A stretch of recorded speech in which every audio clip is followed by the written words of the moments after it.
Hello, hello, and welcome back to Minotaur Hotel. Still spending time with Argos, our favorite snaky lad. Curious to see what he has to say. The snake slithers away, and taking off his pelt and draping it over one of the statues, an old man of imposing eyebrows who wields a trident. Oh. Okay. Before proceeding, however, he collects a book from what seems to be an inner pocket, sewn into the pelt's back. Think of life, master. How about one of those tiny lions, domesticated by humans? A cat, that's what you call them. Or perhaps bees, hornets, flies, anything will do. It is no more difficult than creating diamonds in the palm of your hand. From around your feet 1, 2, 3, cats spring into existence. From your fingertips, little thoughts grow into a plethora of bugs. For a moment, Argos and all this life is suspended in a moment of grace. Then one of the cats shifts its gaze away from the horizon and towards the statue and pelt. Like a compressed coil, they all burst and leap with a sudden fury towards the foreman's discarded mantle. It lasts only for a moment. Just as they are about to make contact with it, your mind springs into action as well to command them all out of existence. What just happened? You witnessed. This too is the labyrinth's nature. Any flora will attempt to do the same, if given the chance. Which is why a master, long ago, put in place a contract to forbid animals and plants from being summoned above the valley. Now you know why you cannot create life, and why the land above is a lifeless, deathless desert. This, and much more than more have I been told by the labyrinth's immortal minds. Thank you for showing me this. I don't know. Of course you didn't. The hybrid you keep above is he's full of seldom shared secrets. Ashamed of it all, I imagine. I would be too. Every secret unveiled comes with knowledge of what he's been through. I've barely seen him in my life, but I know much of the paths his hooves have trod. He longs to live a fantasy of being like any other human. He would rather have you and everyone else, all of your staff, kept away from the truth. And what truth are you talking about? All of it, every crumb and morsel of his sentence, so none will pity him. If you ever care to know my opinion. He is pitiable, perhaps one of the most so among all victims of the god's ire. What a wretched, cursed fate. But he does not wish for you to think so. You would do well to, as much as possible, let him enjoy normalcy. Why are you telling me this? Aren't you supposed to be his torturer instead of my counselor? No. You are supposed to be the jailer. I am meant to be your assistant. Over all the centuries, how often do you think the Argoi, my ancestors, were the ones who raised a hand against the hybrid? You are the Lord, thrice blessed by the Olympians, to bring about justice. I am merely here to witness, to teach, and to spur. But that does not answer your question, why I said that. I am no fool, my lord. When you ask about my companionship, did I notice a drop of worry? Or was it care? Do you pity me for my upbringing? For the life I lead here? I am not as proud as the hybrids, sire. I am honored knowing you have dedicated even the smallest shred of your attention to my well-being. The Minotaur, I hope he cherishes you too. You are shaped up to become a most peculiar lord. Thousands of years, and none saw fit to try a stunt as foolish as that wretched armband which tarnishes your visage. Are you surprised by my words? I'll admit you've shown an unexpected side of yourself today. It is surprising, to say the least. Make no mistake, I am still bound by duty, but bringing grief to Asterion is only part of it. I must teach you about this land and the power you wield, so you may become the finest lord yet. A lord of Cinder. I suppose finest is a bit beyond our grasp now, isn't it? As long as you have that armband, which would seem to be until death do you part. But my duty remains. If you would tolerate me every now and then, I would enjoy revealing to you a few more of the labyrinth's secrets. Don't get me wrong, the offer is tempting, but you're sounding quite traitorous today. If the Olympians, whoever they may be, won't strike you down, not for this or whatever, then sure, I may accept your offer. But I have to ask first, are you offering me this so you won't be alone down here? Me, lonely. I have my pelt, a dozen anthills, and voices which speak inside my head. Of course I am, but it's not kind of you to point it out. Then again, kindness is hardly my strong suit either. I will admit, I've grown fond of our clashes of wits. 'Tis like the old tales. It all brings such warmth to my heart. You know, despite... Did you hear something? Well, what? Okay. Light and sounds are washed away as it, whatever it is, approached. Your instincts push you to flee back to the hotel, but an unnatural rumble fills the air, a deep bass drilling paralysis into your bones and muscles. The snake, snake himself reels back, as though leaping out of the way, but the creature's presence petrifies him just as much as it does you. Your eyes meet. Mortality is laid bare as thoughts rush forth towards the two of you. I'm going to die. It can't end this way. I was sloppy and let my... Yes. Good. I'm so fast at reading. No! I can't die yet. Oh, look at him, all like hurt and grabbing his own titties. The snake's eyes shift towards the hotel's entrance, and then to the statue around you. Muscle is drawn taut. Strains? And then bursts as you and Argos leap out of the way, and just as the thing drops its head to ram and gore its target. The target, you turn and run back to the hotel. There is no time to glance back, but you can hear the creature charging after you. From the corner of your eye, you see Argos a few feet behind you.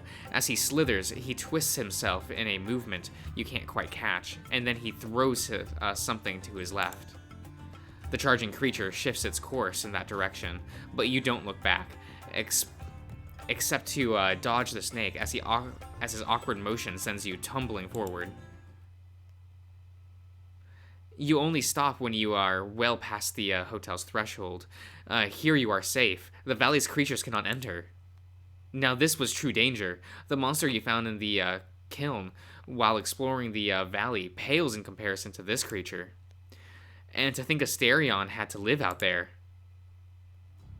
Oh, think I might have broken something in that fall. Unwelcome and undesired, the cheeky and treacherous little gremlin lying at your feet is the fiend known as Argos. Here, beyond the threshold, with the hotel's domain. You're not supposed to be here. What? Did you see that thing charging at us? What was I supposed to do? No, I mean, you shouldn't be able to come in here. Creatures from the valley shouldn't. But my lord, it is, isn't this what mankind calls a hotel? A place of hospitality.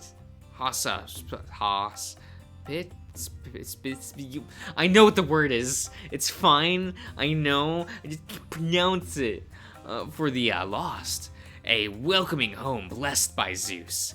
And weren't we two both as close as any mortal can be to being truly lost? Yes, but you aren't. Yes, I aren't allowed to be here.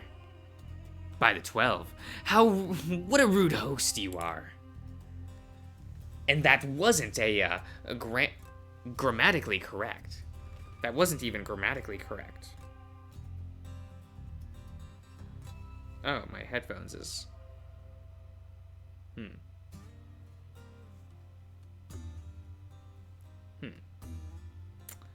Well, that wire is falling out. Unfortunate. I might have to get new headphones. That's annoying. But okay. And that wasn't even grammatically correct. Look, Argos. Look, it is what it is. I've barely entered your home, and already I'm kicked out. So unkind. What a sorry display. As if you hadn't given me permission. What? The contract we signed, my lord. Don't you remember? Should I refresh your memory? Article 4. The master is allowed to conduct inspections of the foreman's accommodations, save for the foreman's personal quarters, whose access is forbidden. The foreman is forbidden from conspiring against the master, and shall not use the right granted by his contract to bring him harm. The master and foreman are symmetrically bound by this article, including but not limited to not using Hestia's mirror to bring harm to the foreman. Did you catch that? We are symmetrically bound to this article, the entirety of it, and since you are allowed to inspect my accommodations, so am I, so may I inspect yours. Now, wasn't signing that contract an excellent decision on your part? Yep. I might have been injured, or worse. Could I not enter the hotel? I never expected it to look like this from the inside. How odd. Is that what they call stairs? I might have to give them a try one of these days.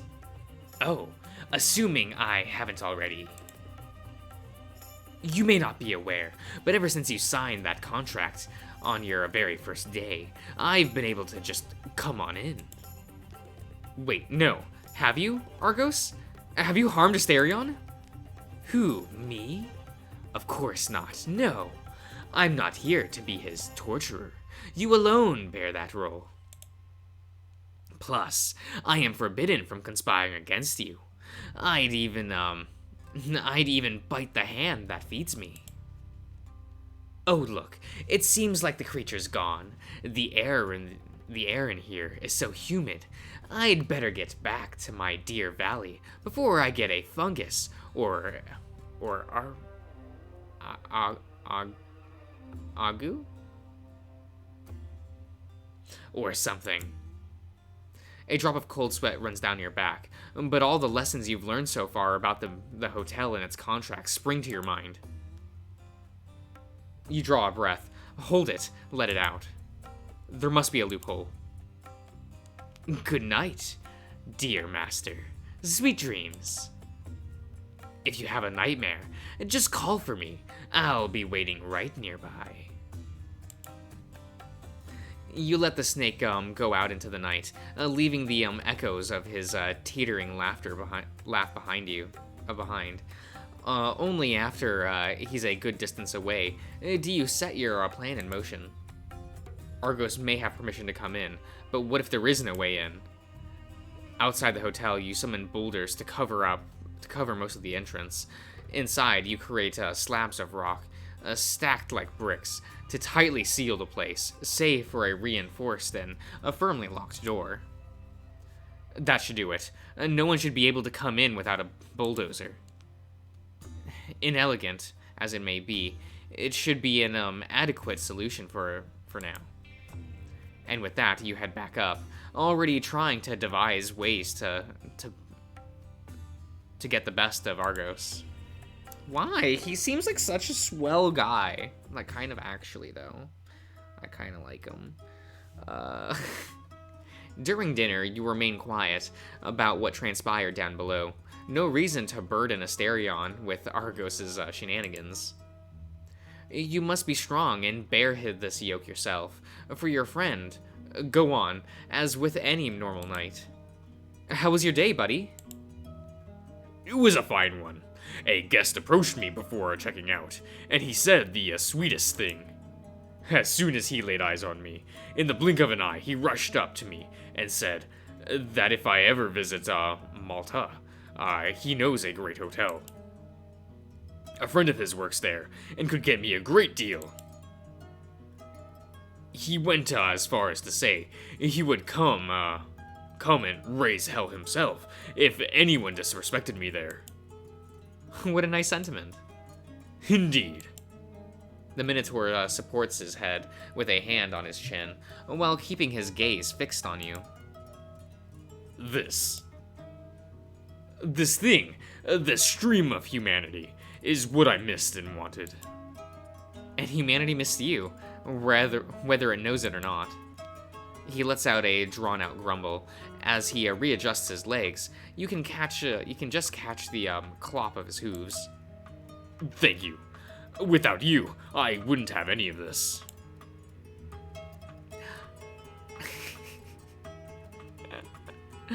Cute.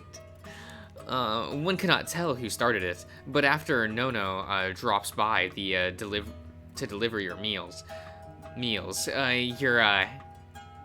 your hands find themselves side by side, touching on their flanks. Neither of you notice it while it lasts, but as soon as it ends, the emptiness lingers, sweet and nostalgic.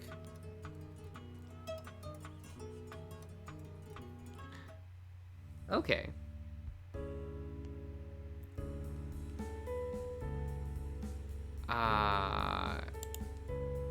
Okay, so that's on him.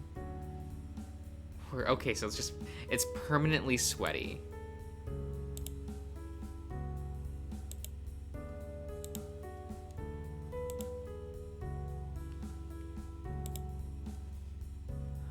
Red shorts. Ooh, I don't like that. The workout shorts or the jeans?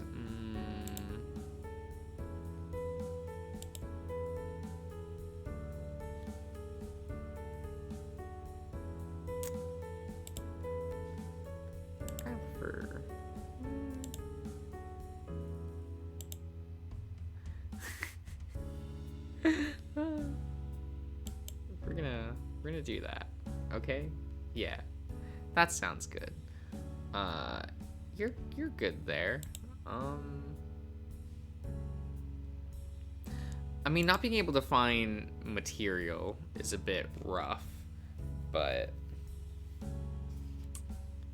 pending projects.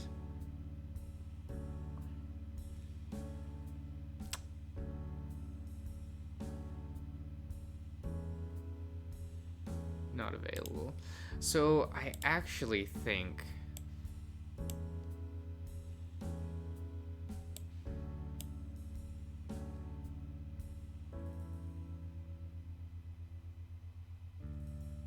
maybe that. We'll do this for now. Just because we need material for other things. So we'll lower tech for now. We'll do that.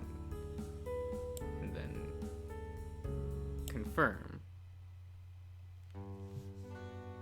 Okay. This time, Robert calls out for you. Mr. Josh, hello. I was hoping I'd find you today. I have something you might find interesting. What is it? Just some reading. It's a little book called The Dream Eater's Journal.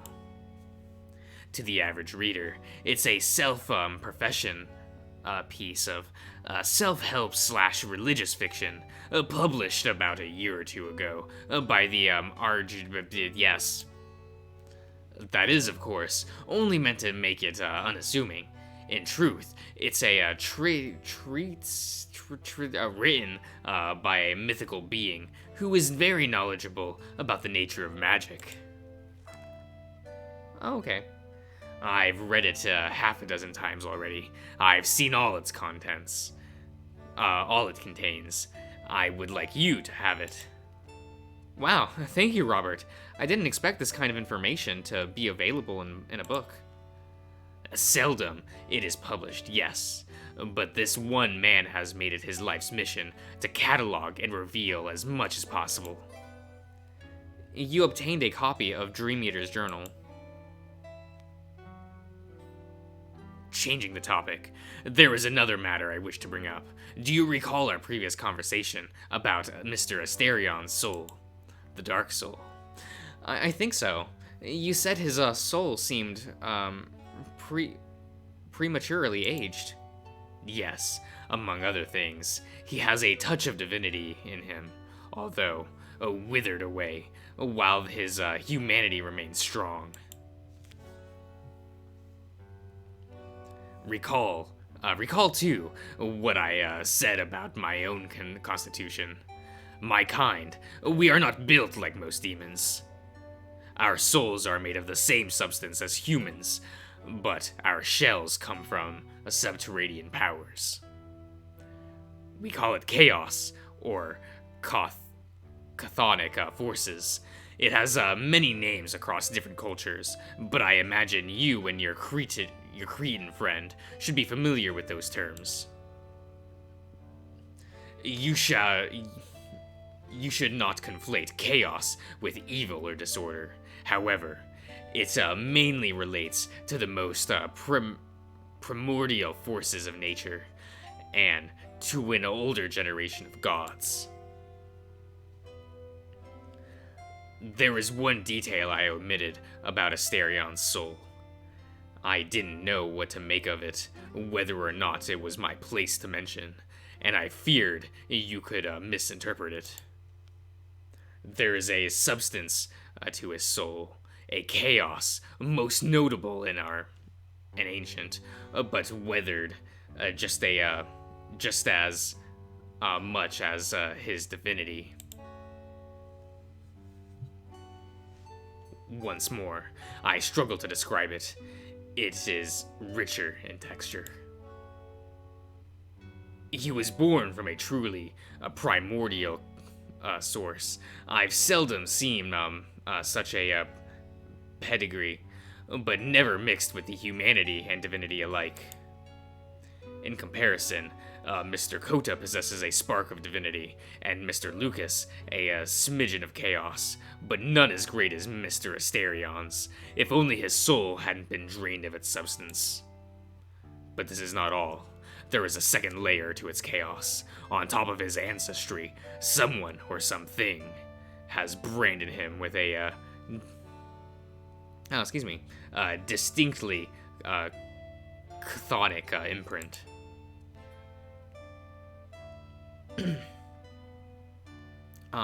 I'll stop the video here, so I'll see you around, everyone.